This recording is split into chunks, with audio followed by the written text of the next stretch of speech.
Hello traders, Gary Wagner here just after 12 noon in Honolulu, 5 o'clock in New York. It is Wednesday, January 15th, 2020, and this is the Daily Report for Gold and Silver. This is truly a historical day. After 18 months of brutal negotiations between the Chinese and the United States, they have reached an interim or temporary agreement. Partial agreement would be a better way to put it. The Phase 1 agreement, in which they have released a majority of the context and details. We saw the end result of that signing take the precious metals substantially higher.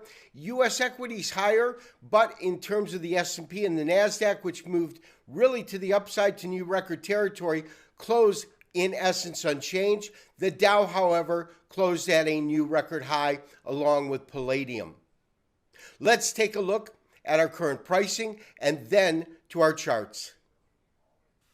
We saw both equities as well as the precious metals move higher in response to the signing of the Phase 1 trade agreement today. As you can see, gold is trading up $12, $15.5660. The key to that is it is back over $15.51 on a closing basis. Silver up almost 1.5%.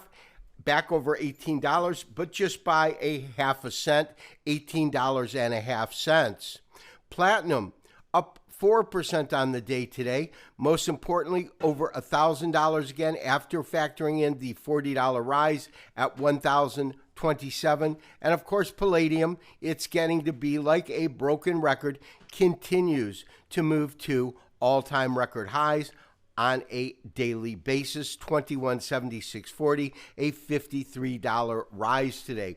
In terms of equities themselves, the one thing that we did see was the Dow actually close at a new all-time high, 29,030. The Standard & Poor's as well as the NASDAQ did climb to an all-time high, but closed off of those highs, up about 6 points, 3289 on the Standard & Poor's, and the NASDAQ Composite up about 8 points at 9260. Let's take a look at our charts.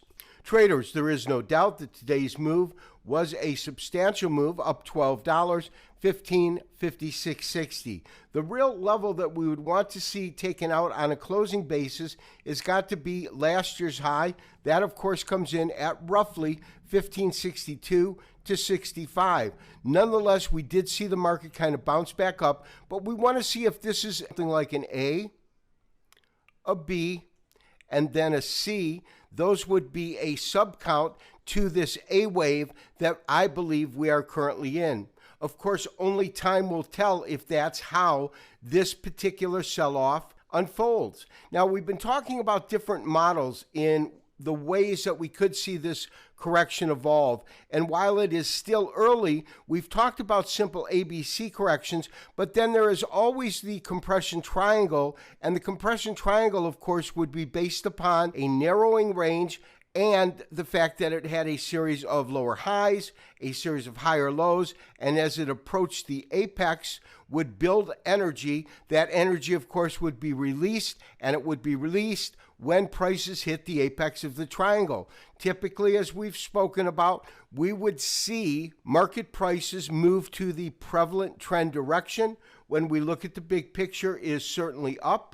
So while this one day is definitely a bullish day, we will need to see how that plays into the larger picture over time. This has been Gary Wagner, wishing you as always good trading. Maintain your current neutral stance.